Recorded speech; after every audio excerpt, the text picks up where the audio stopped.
Hello and welcome to Bone Up, the podcast all about bones, how we make them, why we break them, and if we fully understand them. I'm David Armstrong. Hi, and I'm Richie Abel. And over this series, we're going to be exploring osteoporosis, bones, what we know and what we're yet to discover. And we hope you will join us on the journey. So, for anyone keen to learn more about our infrastructure of calcified collagen, this is Bone Up.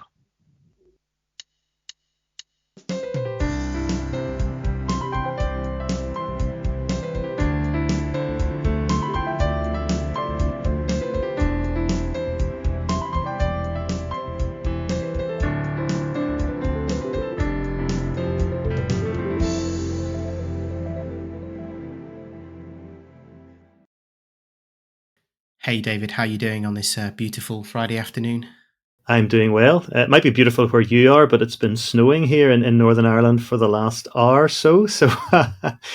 But yeah, it's lovely to meet up on a Friday afternoon and to do our podcast. I was seeing osteoporosis patients this morning and then doing some work with the fracture liaison nurses this afternoon. But I always look forward to the Fridays where we meet up and have our guest on and talk about all things bone.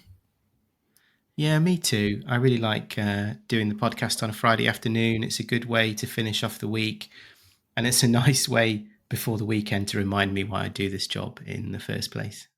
It is, and it's lovely to get feedback, as we know, from patients and GPs and from different parts of the world as well. We're getting lots of positive feedback. So if you have communicated with us, we thank you and hello to you. And indeed, even this morning, I was involved in an online study, and with some patient advocates were there as well. And someone was saying that they listened to and enjoyed the podcast and found it a useful source of information for their condition. So we're glad we are able to contribute in that way. That's wonderful. I concur. Thank you to everybody who's been in touch with us, who's emailed and supported us on Twitter. I have some good information just in today. We have passed 3,000 downloads in total. Well, that's great news. A nice milestone for our project. And of course, the project started, Richie, when we first met each other at a Royal Osteoporosis Society event, or as a National Osteoporosis Society, as it was back then in London. And as you remember, we were on a course for what were called aspiring leaders. I think they maybe were going to call it younger leaders, but then they looked at some of us when we turned up and just and maybe changed their mind. But one of the things came out of that course, and of course we got lots of teaching about how to advocate and explain and develop the way we represented osteoporosis to people. But one of the things came out of that was that they encouraged us to give something back to the osteoporosis community.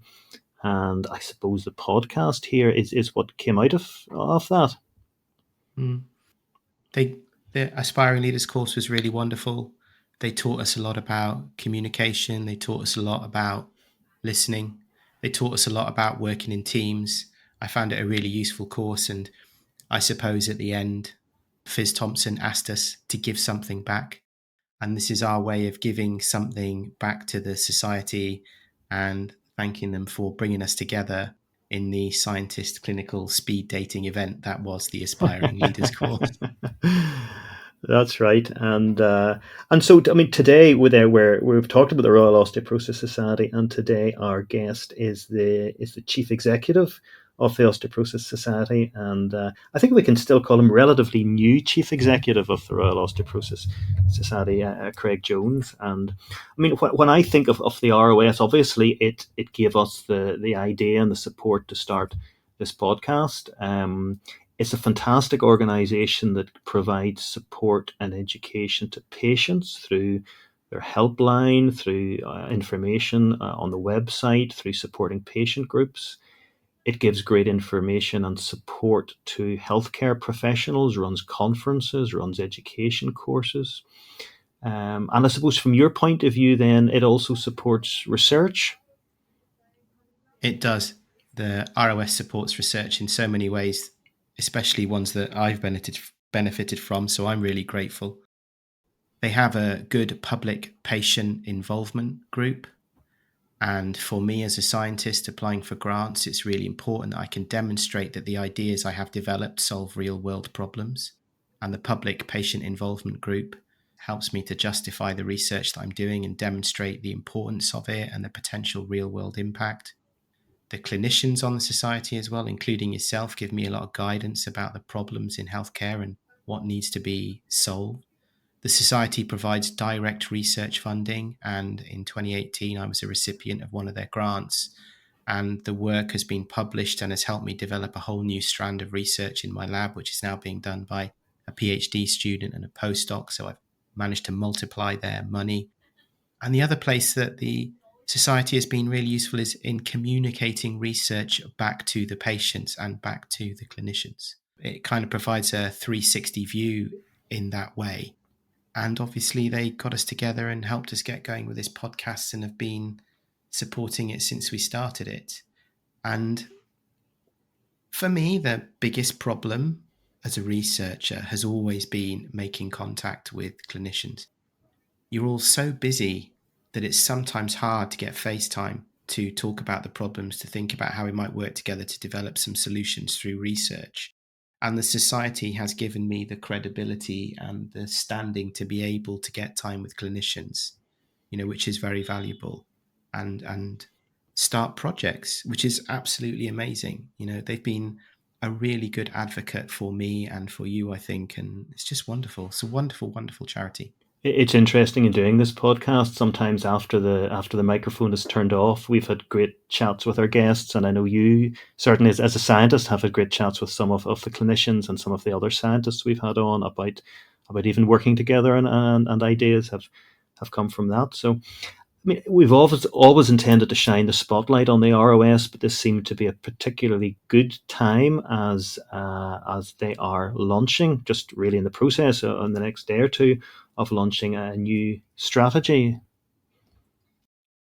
And it's exciting, a new vision from the charity. As you mentioned, they've always been very good. Craig Jones has big boots to fill. Claire Severini and Fizz Thompson, his precursors, were absolutely wonderful and took the charity in amazing directions. And I'm really excited to talk to Craig today about his vision and where he wants to take the charity and how he wants to improve their work going forward. That's great. So, without further ado, we will speak to Craig. It's a great pleasure today to introduce Craig Jones, who is the Chief Executive Officer at the Royal Osteoporosis Society. And Craig has a really interesting and diverse background. I've been doing a bit of an internet stalk. Prior to his role at the ROS, Craig spent a decade in senior leadership roles in regulators and membership organizations in the media, legal, and financial sectors. And before that, Craig was a communications advisor to a cabinet minister overseeing stakeholder engagements on the Equality Act. And his career began at the Bar of England and Wales, where he practiced criminal and public law. What a wonderful background. Welcome, Craig. Welcome, Craig. Lovely to see you. Hi, Richie, and hi, David. Thanks for having me on.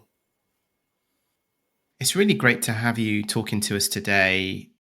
We're wondering if you could just tell us a little bit about your role at the Royal Osteoporosis Society. Yeah, really happy to. Well, my role as CEO is to coordinate the activities of the charity. And as you both will know, and some listeners will know, we have around 50 odd staff. We're about 5 million turnover as a charity. So in comparison with other charities, we're medium sized. We have a 30-year history going back to the days of our founder, Linda Edwards, a very inspiring lady. And my role is to, I suppose, be the public face of the charity, whether that's in Parliament or in the media, as well as to oversee the running of its services, the income generation that helps it all to happen, and some of the clinical engagement as well.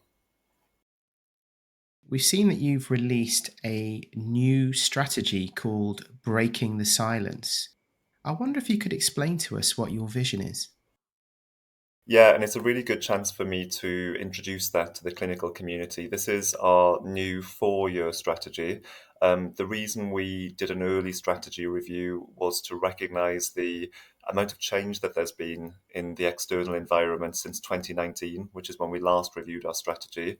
If you think about how much society has changed and how much the NHS has changed since that time, it felt right to do a temperature check on what kind of how can ROS do the best possible job given the treatment gap that we now have in the NHS, given the demand that we're now seeing, and also given some of the government initiatives focused on the NHS going forward. So our board and we thought it was the right time to do a strategy review.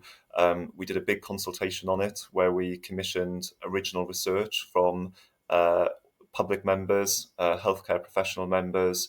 Also, we did structured interviews with some really senior people in Parliament, in the NHS leadership, in public authorities like Public Health England and others, to get a bit of a 360 on how well ROS is doing, how to sustain those areas going forwards, but also how to modernise ourselves and take a bit of a step up in some dimensions as well. And the new strategy, which we are in the process of launching, sets out a new direction for the next 4 years. It sounds like you've delivered a really wide ranging consultation there. How are you able to get in touch with people in Parliament and the policymakers and get them engaged? Well, we've been building our contacts over the last 2 years, really, and I mean, something ROS has traditionally been really good at is on the ground delivery through our fantastic networks of healthcare professionals. And I think something that perhaps the organisation dialed down in recent years was its kind of national engagement on the national stage, engaging the top decision makers. And what we've tried to do over the last 2 years is to fill our address book. So to relaunch our all-party parliamentary group in Parliament, to extend that to the devolved nations with some great activity going on in Holyrood at the moment and soon to be in the Senedd in Wales as well. And what we've done over the last 18 months is to build a network of contacts and engage some of the really key people in NHS England who are behind Best MSK Health, some of the key decision makers in what was Public Health England, and also some of the devolved agencies as well. And the really useful thing there has been to ask them what their perception of osteoporosis and bone health is, get a sense of whether they've heard of ROS before, and if they haven't, to get a sense of what in their eyes could make ROS more of a player when it comes to the really big ticket decisions happening in terms of the health service over the coming years. The results were fascinating and they fed into this new strategy. Are there any risks, do you feel, in being seen as a political lobby group? Maybe that's the wrong expression. Or is there a risk that it could take away from any of the other fantastic work the ROS does that we've talked about even in our introduction? What I hope is that it'll be a real facilitator for all of the rest of our work. And in fact, I think we need to be at the centre of all these debates. There's a real competition when it comes to different disease areas. There are some really impressive charities who are spearheading work on behalf of other conditions. And if we don't put osteoporosis and bone health at the centre of some of these discussions around prevention, around the menopause, the women's health strategy, the long-term plan, the One Wales programme that's happening in Wales. If we don't do that, then others will fill the space instead. What we picked up on as we did this strategy was that the treatment gap for osteoporosis, as you both know much better than me, was startlingly wide even before the pandemic. 2/3 of women not getting the treatment they need. Evidence that we took on our all-party parliamentary group inquiry recently that suggested that as many as 90,000 people could be missing out on the medication they need to keep their bones strong. And that's been the case for a long time. No doubt it's got worse in the pandemic. And you don't see that with other disease areas. And when we we did a simple Hansard search about 18 months ago to see how many times osteoporosis was mentioned in Westminster. And the answer was 34 times over 5 years. And you could compare that to, say, arthritis, which had about 1,000 mentions. And you can get a sense of, it perhaps is less surprising how resources are not coming our way as much as they have been for other areas. I'm happy to say that since we've dialed up our political influencing, we've had more mentions of osteoporosis in the last 8 months than over the 10 years previously. And that's included 3 meetings with the minister, the key minister. It's included a visit to the health advisors, the PM's advisors in number 10, a mass virtual lobby of Parliament with our volunteers. So we're starting to get a hearing that we didn't get before, and we're starting to kind of push ourselves up people's priority list. And I think that will complement the traditional work that ROS has done on service improvement and education and networking for healthcare professionals. But something you're right on, David, is that we have to be really careful not to be seen as party political.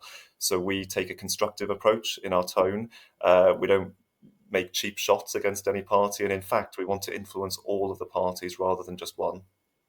Yeah, that's the new strategy. We've had a look at it. It's interesting. Do you want to just? I mean, we've put a link to it on our site, but do you want to just highlight the strands in it for our listeners who maybe haven't seen it just yet? Yeah, I'd really love to actually. And it's got 3 really key aims. The first is to drive prevention of fractures amongst people who are higher risk.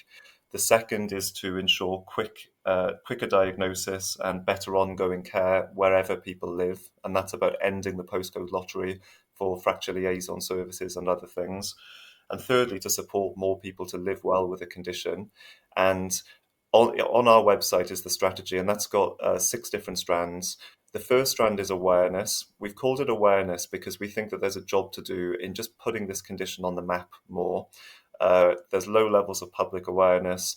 Big organisations who should be talking about this are not talking about it, and we want to ramp up the level of discussion of osteoporosis in civil society. That means more media coverage. It means getting organisations like the Centre for Ageing Better, who we're currently talking to, and Age UK, doing more on this. That's the first strand. The second strand is called prevention. It learns from our colleagues in Australia, New Zealand, and Canada, who have done some really inspiring work on online risk assessments, which invite people to put their information about their family history and conditions and medications in, and gives them a risk score that then helps them have a good conversation with their GP, and it gets them into the system quicker if they're at higher risk. The third strand is called influencing care. That's about the political lobbying I've just mentioned, making sure that osteoporosis is put right at the top of the public health agenda, because if you look at its social costs, it deserves to be. The fourth strand is called support, and that's ROS's traditional work on providing advice to live well to people, although we want to branch out from our successful helpline and do much more digitally, with a target of reaching 1 million pieces of advice for people by 2025, up from 300,000 last year. And then finally, we've got the equity strand, and that recognises that there are some groups that experience osteoporosis even more severely than most people. And perhaps ROS hasn't been so good at reaching some of those groups in the past. And then finally, there's some work on sustainability as well, which is about investing in our people, making sure they are the best at what they do, prizing financial responsibility, and running an effective organisation.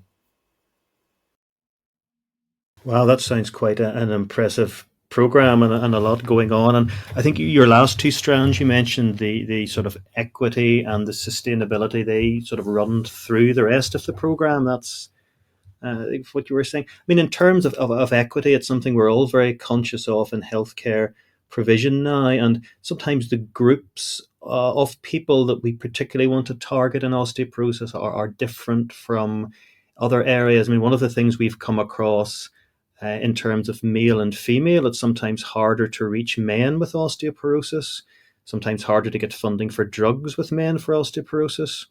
There's other groups of people, for example, those with mental health issues, those who perhaps have memory problems, those who live in nursing homes. And again, speaking as a clinician, it's sometimes hard to reach into those groups. So, I mean, when we're just thinking of being equal, there are different groups in terms of osteoporosis that might just come up when we're thinking about trying to make things equal normally in society.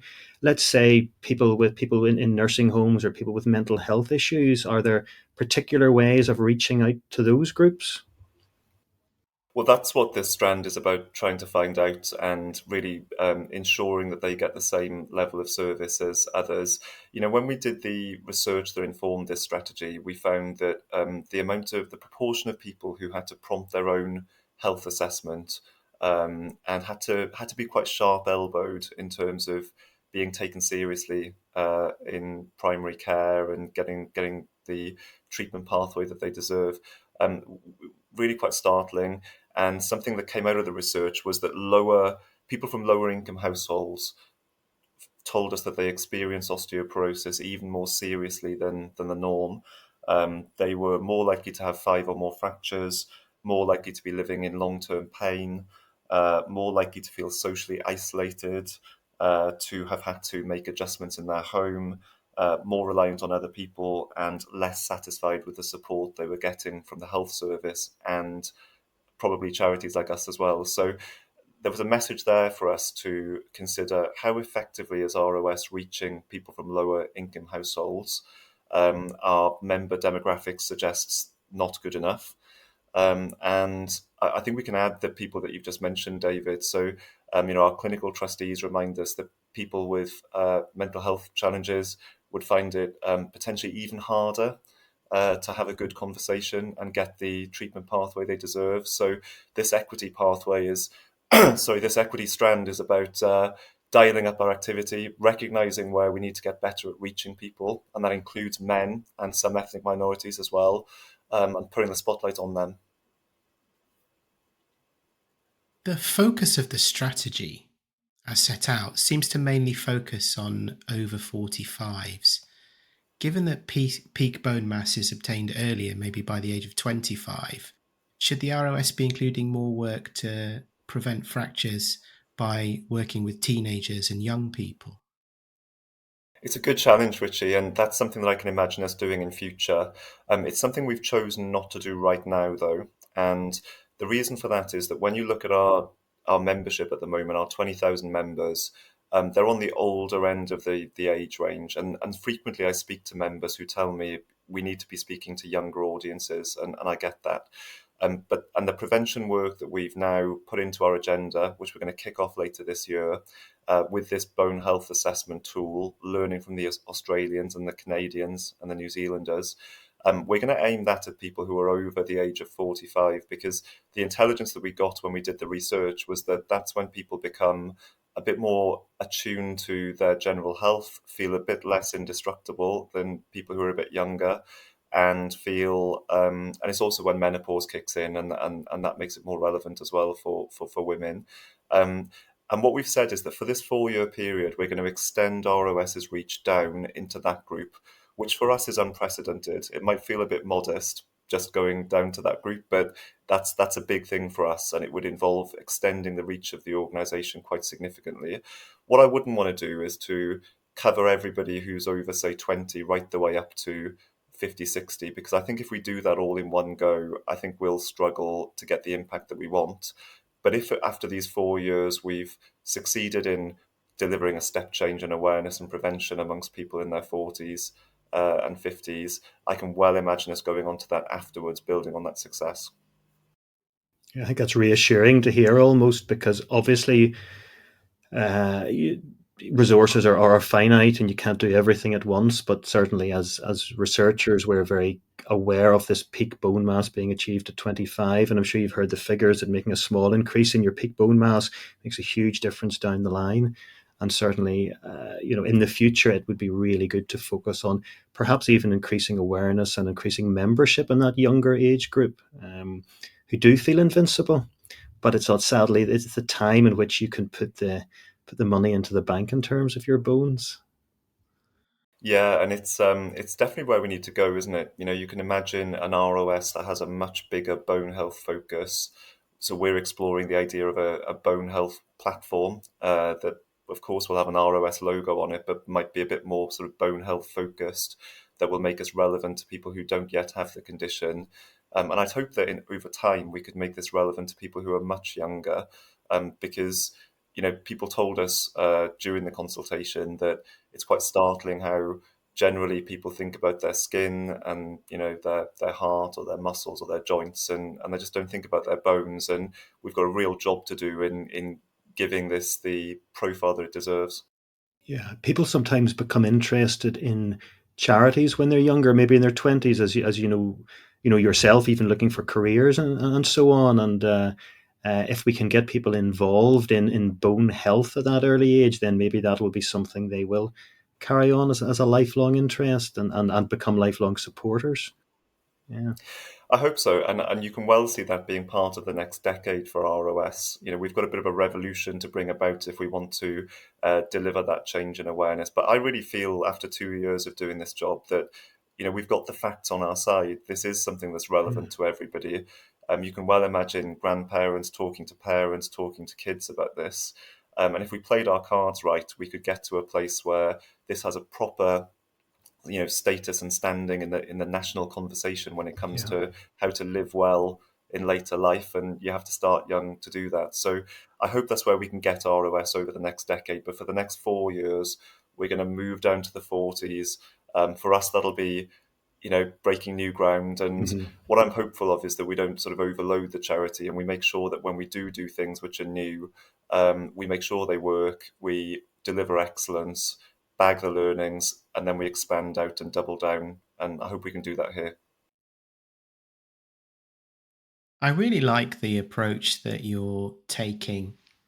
You've done a lot of good research to find out exactly where the problems are and how to address them.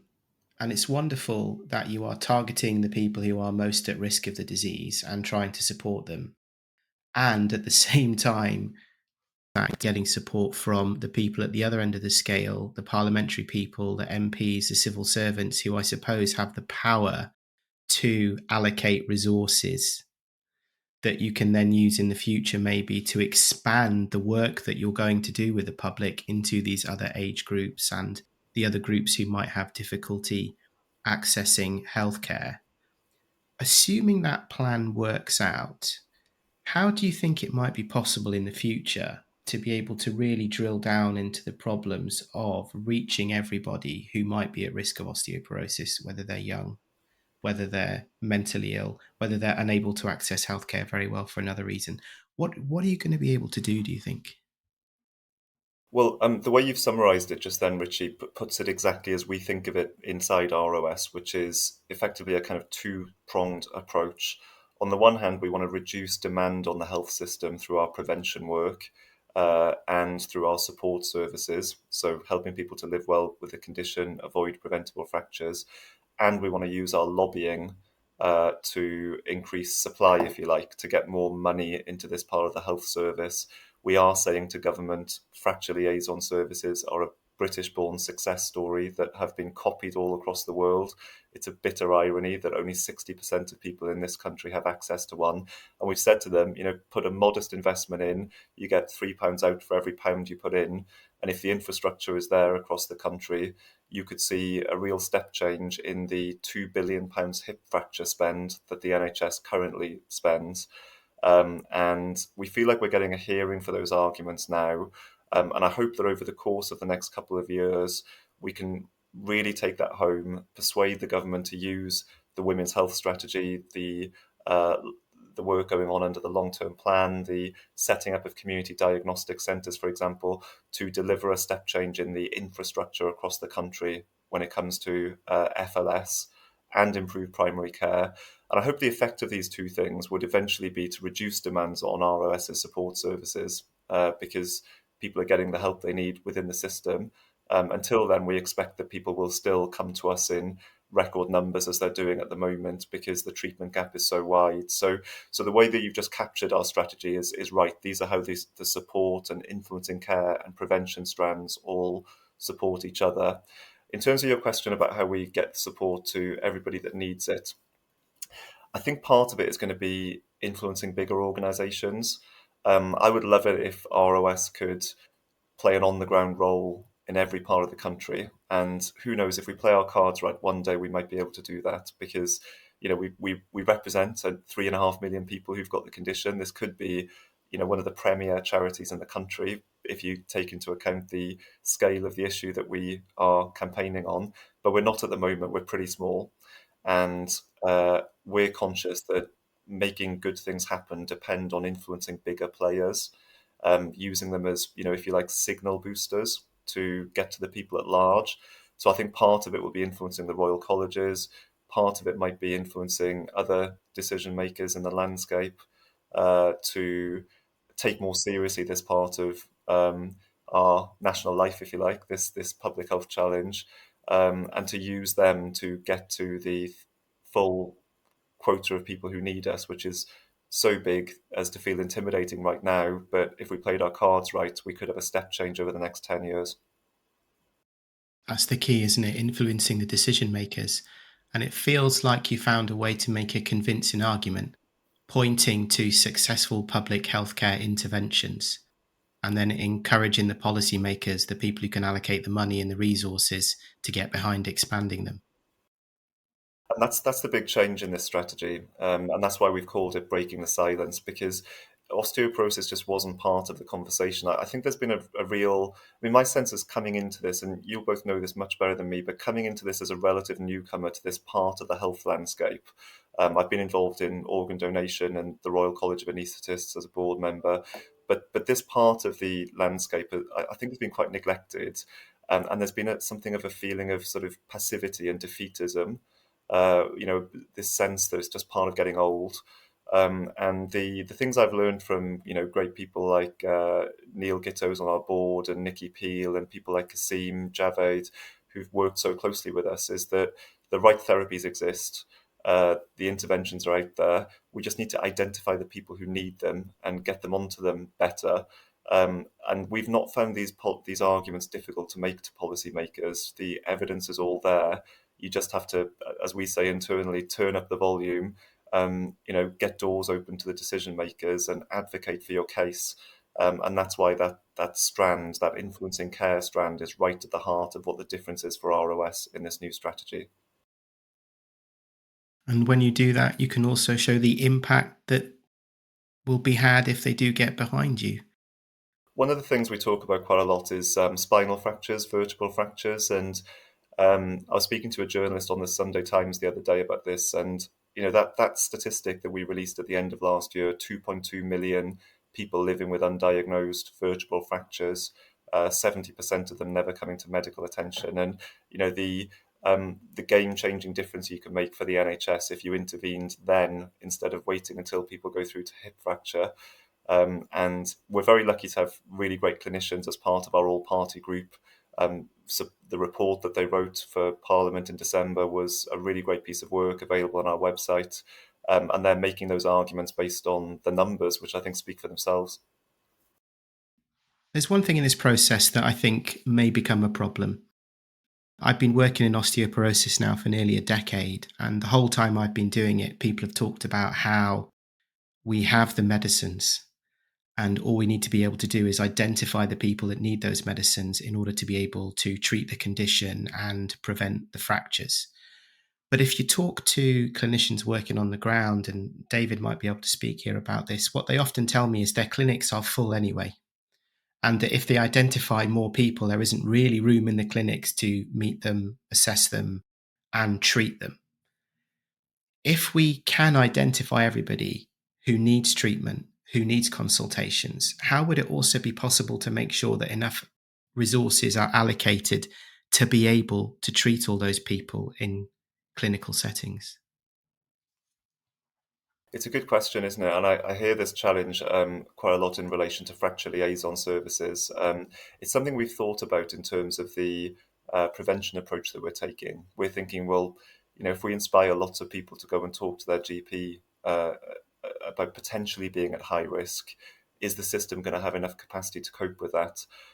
There's another way of looking at it, though, which is that if you create more demand in a system, it's creates a bit of an immovable, an unstoppable force to the decision makers to have to put supply in to deal with that demand.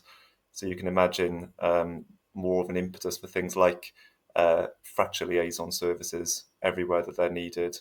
if the demand was there, which might be the good side of what might be a problem there. Yeah, it's a question that comes up, I suppose, over and over again, that you can put more pressure onto a service and you may get more funding and more resources and your service may improve, but you can overload a service completely where it then doesn't work at all.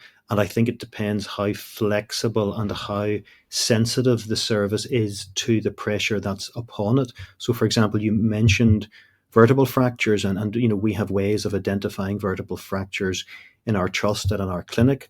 But I know there are vertebral fractures out there that we miss, and I know we could put strategies in place to go even further and even deeper to try to identify all vertebral fractures. And we've done little pilot studies, but we know that if we identify those extra fractures, that my clinics, which can't cope with the work that, that they have to do at the moment, would then become completely overwhelmed. And the patients who I'm seeing at the moment and doing a good job for would then suffer. And if I knew that there were more resources and more doctors and more clinics, which would appear as soon as the demand increased, then I'd be happy to do everything I could to increase the demand.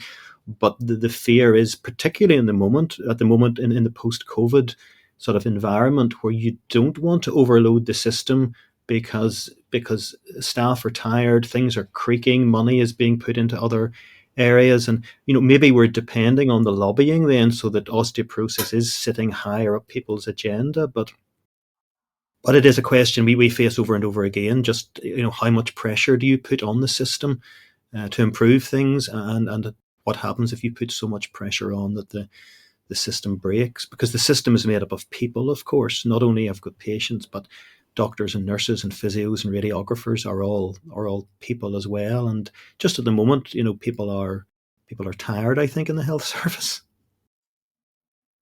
They are. That's right. That's the sense we've got from our clinical trustees and others, members of the clinical committee, who tell us what the feeling is out there, and we're very conscious of that, and that's why we feel that this has to be about putting a bit more money in. There has to be about more supply in terms of the infrastructure out there, like fracture liaison services. What we'd hope, though, is that over time, preventable fractures, which including really serious ones like hip fractures, that you could get that number down through intervening earlier on the continuum before people get to the really serious fractures. I hope that would be a reassuring message to policymakers, because the argument then becomes, well, put £1 in now and you save £5 later. Assuming they have the pound to put in at the start. I sometimes feel that if you're making a give us some money now and you'll make a saving down the line, they might say no on the basis that they don't have the money to invest at the start. There is money announced, though, in the last couple of weeks, isn't there? Government has said that there's a certain fund for NHS recovery and reducing backlogs, and there's going to be a lot of campaigning charities who are using their connections through their board members and their ambassadors and so on to persuade decision makers in the health department to put their condition near the top of the list. And that's something we've not been so good at in the past, and we want to really seize the opportunity now, because if some money does go in, we want to make sure that osteoporosis is on people's radar. Speaking of money, one of the things I really like about the ROS is that you fund research. And I saw the other day that you've just announced this year's round of project funding, and they all look really exciting. I just wondered if you could explain to us how the science that you're supporting is going to feed into your vision for the ROS. It's a part of the organisation I really enjoy talking about, actually.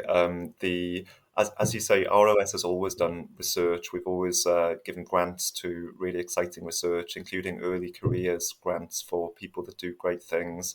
And what we've wanted to do is to not just carry on doing that, but put more money into research than ever before. So I'm really proud that over the last 18 months, despite the recession and despite the difficulties for the charity sector, ROS has spent more on research grants by a factor of 2.5 times compared to its historic run rate in research. We've had more applications than ever for the last research grants round.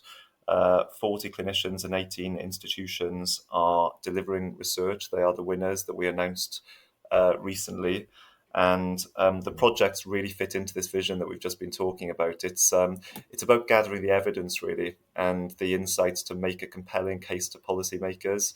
And, what I wouldn't want is that we just, use our policy team and our, the great insights that our clinical trustees and committee members bring. We want to add to that some really compelling findings from research that really speaks for itself in terms of systems change. And there are some really relevant studies there.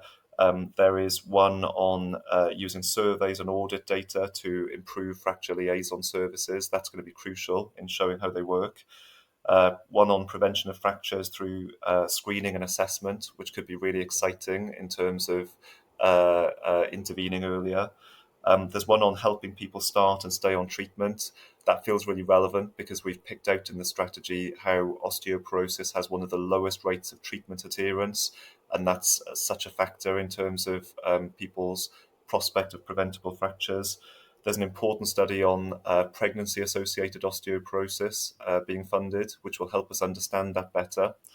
And also one on using smartphones and apps for prevention. So in addition to the early career grants, I think that in due course, the insights and evidence that come out of these studies will be right at the heart of the questions that we're asking in Parliament, the business cases we're putting to NHS England and the devolved nation authorities, and right at the heart of the conversations we're having with ministers. It's interesting to hear you talk about the research and the lobbying that you're doing. We know you do work, the work supporting patients.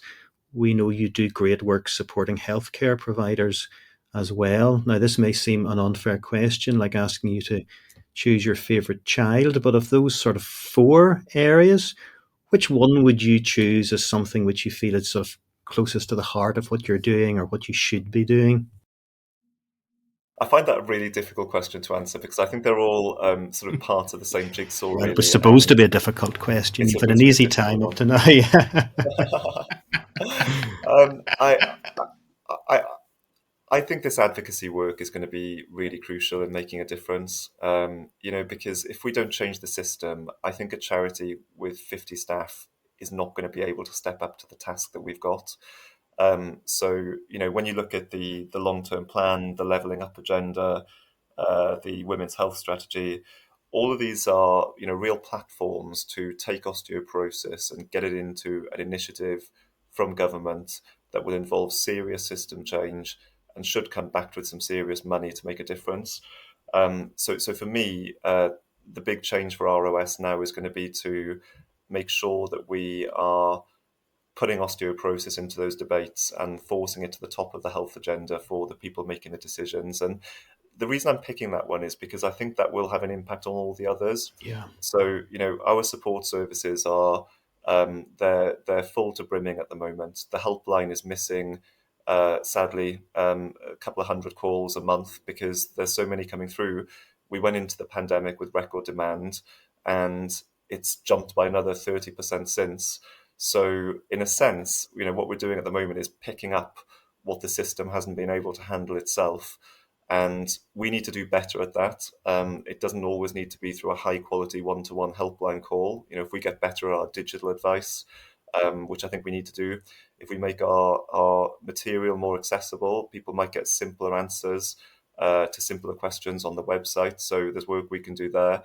But in a sense, if we change the system and make the system work better for people, I could imagine ROS support services being in much less demand because people had got the help they need earlier before it becomes really acute. So I think they're all linked, but for that reason, I think this advocacy work is desperately needed for all of the other work that we do. Yeah, that's a very fair answer. You can certainly see that trickling down through everything that the ROS does. There was one other thing I noticed just reading through the document, and again, this is maybe unfair quoting something back to you from a document, but it said that going forward, the ROS's tone will be more informal, warmer, and more relatable. Is that something that came maybe from user feedback, or was that a suggestion perhaps that it wasn't as good in those areas as it might have been? Yes, to both. We did hear that. We spoke to our members. We did research with people who are not yet members but who might want to become members, and HCPs as well. And a bit of a common sentiment really was that we could do more to be relatable and to be a bit more informal in our tone. And the challenge here is we never want to dilute the clinical integrity of what we say. That's crucial. We will never cross that line. We know that we feel that responsibility really deeply. But I think we haven't traditionally gone far enough to, I suppose, speak to people in relatable terms that uses simple language. I think the NHS has something to teach us on this. They've done better on that recently. And sometimes I get members who are a bit older, people in their 70s, who are telling me, freshen up your website, get your material a bit more accessible. And I'm thinking, well, I'm getting a message here Yeah, because what are the 40-year-olds thinking? Yes, well, my daughter actually, one of the things she said to me was, freshen up your website. So there's some more feedback from an even younger age group.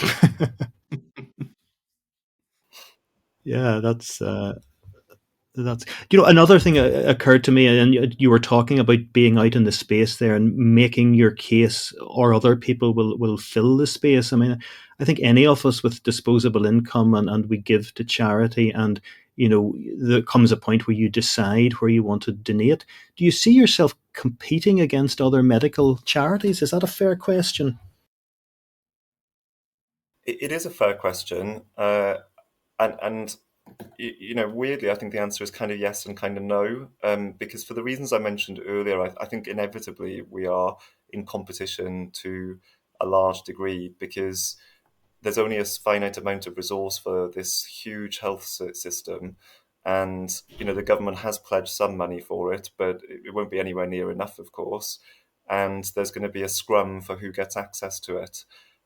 So, there are fantastic campaigning charities who represent fewer people than we do, fewer people who've got the condition than 3.5 million that have osteoporosis, but who are 5-10 times as big as us, and have been traditionally more successful at getting access to the top decision makers and getting resource. So I think inevitably we need to make our case better if we want to be heard, and we do have the evidence. I think it's just about the advocacy to make sure that the doors are open to the right people to listen.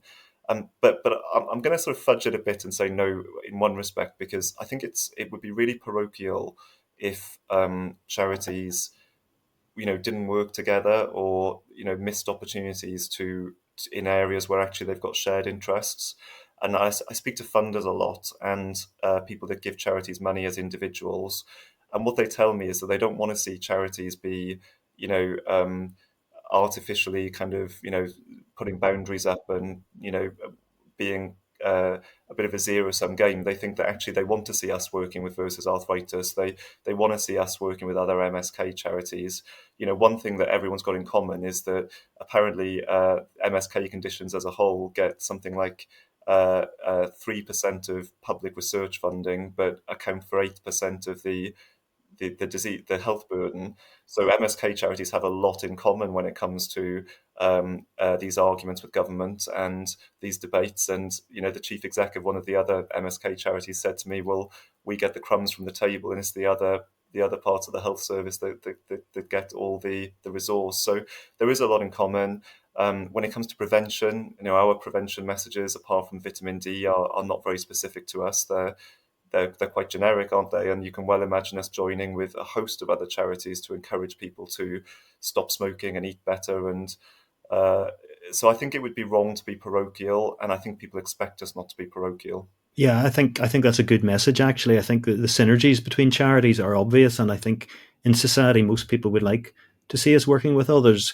Even cancer charities, for example. I mean, I see a lot of work at my clinic from people who've been treated for breast cancer and prostate cancer, and who develop osteoporosis and fractures. And that's a clear area for research, but even just for working together with osteoporosis and cancer. So yeah, I don't think you fudged that at all. I think that's a very honest and a very good answer. Another really good example, David, is there's something we've been doing more of recently is to use other charities to get through to people who are at higher risk, either because of the condition that they're living with or because of the medication they're taking for the condition. So some of our clinical staff have done platform speeches and podcasts like this one and webinars and Facebook Lives with charities that can give us access to thousands of people that we just can't reach ourselves. So that's a really good example of how we need each other in the charity world. And we just entered an era where actually fundraising for charities has got even more difficult than before. So I think that if we don't join forces where we can, then we'd be letting people down. I for one am really pleased that you're going to try and raise the profile of the disease and the severity of the disease. I apply for a lot of grants to fund my research, and quite often I feel that the people reading the grants don't really have any pre-understanding, pre-knowledge about osteoporosis and the severity of the disease. It is widely considered to be something that's just a factor of old age, and people don't really understand it's preventable. And you mentioned there that although MSK diseases account for maybe 8% of the healthcare problems, that we only get 3% of the funding. If you can close that 5%, it would be absolutely wonderful. It would help so many of us to help each other. It really would, wouldn't it? And I was looking at the amount of money that the government puts into osteoporosis research. There was a parliamentary question on this recently that we inspired an MP to ask, and the answer was not much more than ROS does. It was under 1 million last year, and that feels very small to me, given the number of people who live with it. What seems to be coming out of the podcast in general, I feel, is that osteoporosis is a grand challenge for society all around the world, and it's going to take a huge number of people all working together at every level, from the patient through the clinicians up to the healthcare services, up to the government, and all the way back around again. And I suppose what we're really talking about there is driving social change to make everybody's lives better. And Craig, looking at your CV, it does seem that that's the one factor which links everything that you've done. You seem to be a real driver for social change. I was wondering, where do you get your drive to do that from?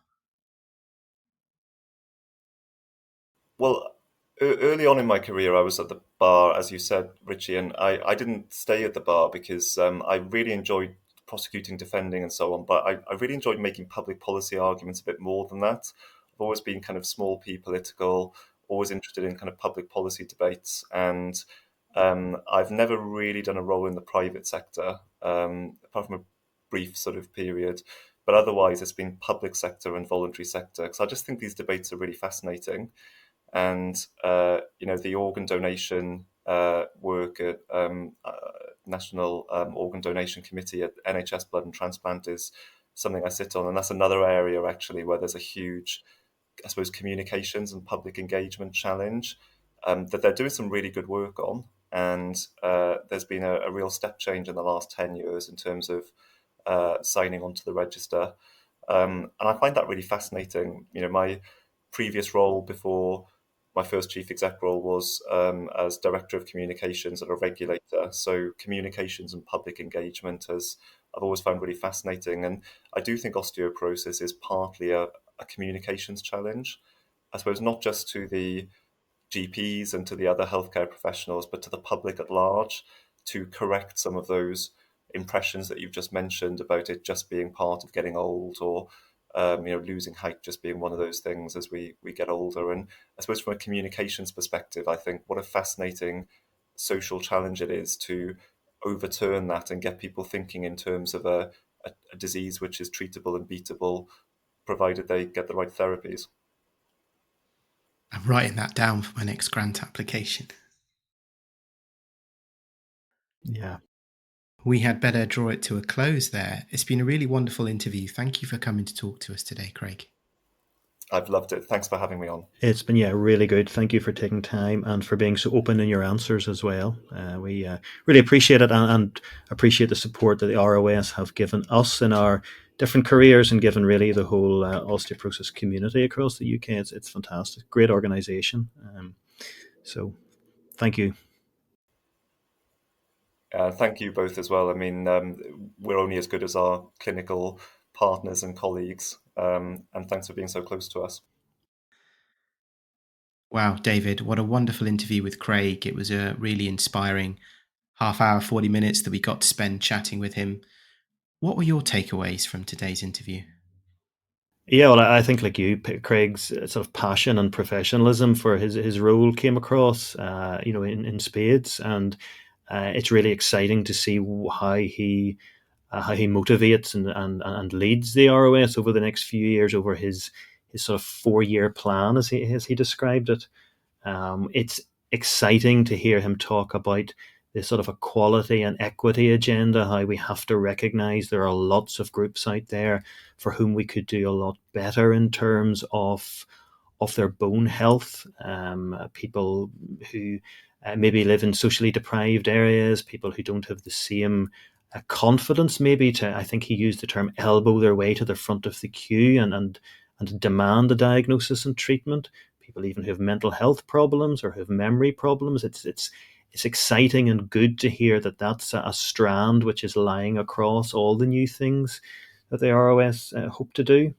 Um, it was interesting to hear him talk about advocacy and how he wants to put that, I think it's fair enough to say, sort of front and center of the ROS's strategy for the next few years, and how he feels we should be there, increasing the media exposure of osteoporosis, and really up at the top levels of government, demanding recognition and demanding funding for our condition. And it's interesting, as a doctor, we are suppose encouraged not to be terribly political. Our focus is very much on the clinic, in the patient, and on the patient in front of you. And if we have to sort of right away asking for special funding for a drug, that's almost as much as our focus rises out of the clinic. And yet, he's saying, as a healthcare charity, as an osteoporosis charity, one of the most important things that we should be doing is really arguing for funding and being up there with the politicians and making our case. And as I say, coming from a background as a physician, that's something which maybe I need to change the way I think about things. I think you absolutely do. I've always been told at Imperial since the day I arrived that obviously it's important to do world-class research which has the potential to improve people's lives. But if you're not interacting with and persuading the policymakers, the people who make decisions, the people who can allocate resources, the people who can allocate funding, then probably your research is not going to be able to benefit anyone. And I'm really excited by Craig's approach. It seems that they are still going to maintain some focus on helping the people living with the disease, whilst at the same time funding more research. He said he was going to increase the budgets that's going to help those people living with the disease, whether it's finding out ways to improve access to care or improving care. And at the same time, they're going to be talking to the policymakers in government, the parliamentarians, the civil service, who actually have the power to allocate the money that will run the clinics where people will get treated. And that's a really comprehensive approach. It feels like Craig's vision is to address all of the problems around osteoporosis, whether it's helping the patients, getting money for the patients, or improving patient care through research. It's wonderful. One of the things I wrote down, he said towards the end that osteoporosis is a communication challenge. And I know you're always keen to include things in research grants, and I thought that's very true. It's a communication challenge at so many levels. I mean, it takes us back to our previous one of our first podcasts with Zoe Paskins, talking about communicating with patients and just how careful we need to be, and how, unlike many other diseases, we end up trying to explain the disease to patients and trying to explain to them how important it is.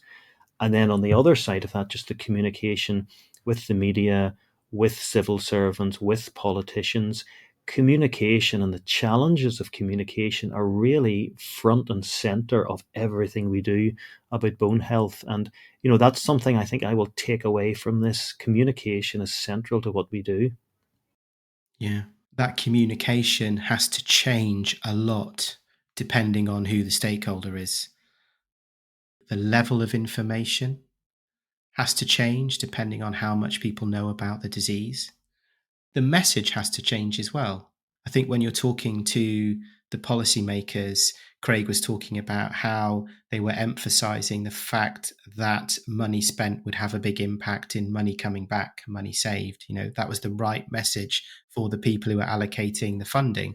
Whereas maybe for people who are living with osteoporosis, the message is different. It's about, how do you live with osteoporosis? How can you improve your bone health? It's such a difficult task to communicate with so many different stakeholders who all need to hear different messages explained in different ways. That's a real tough job in its own right. And it's going to be really interesting to see how Craig does. Like you said earlier on, he seems incredibly professional, incredibly good communicator. I was really taken aback by how clear and concise Craig was in everything he said. It was so easy to understand him and follow what he was saying. I'm excited to see what happens.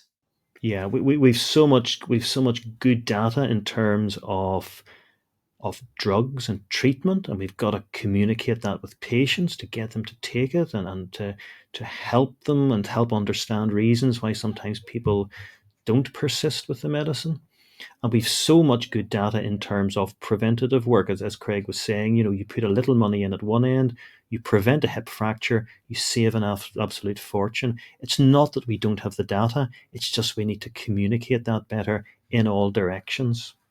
And if you think about what that communication means, what we have to be able to do is tell compelling stories that will change the way people feel, that will then change the way people think, and will change the way people behave. That was something that Dave taught us on the Aspiring Leaders course. You know that? I was going to say that, yeah. Tell a compelling story. If you want to make the case, you've got to tell a compelling story. That's right. That takes me back. Wow. It's been a fascinating interview today. It's been really nice seeing you again, David. Listeners, I hope you've enjoyed today's podcast. Have a good weekend. That's great. And the good news is it stopped snowing. It's lovely sunset here. Okay. Bye-bye. Bye now.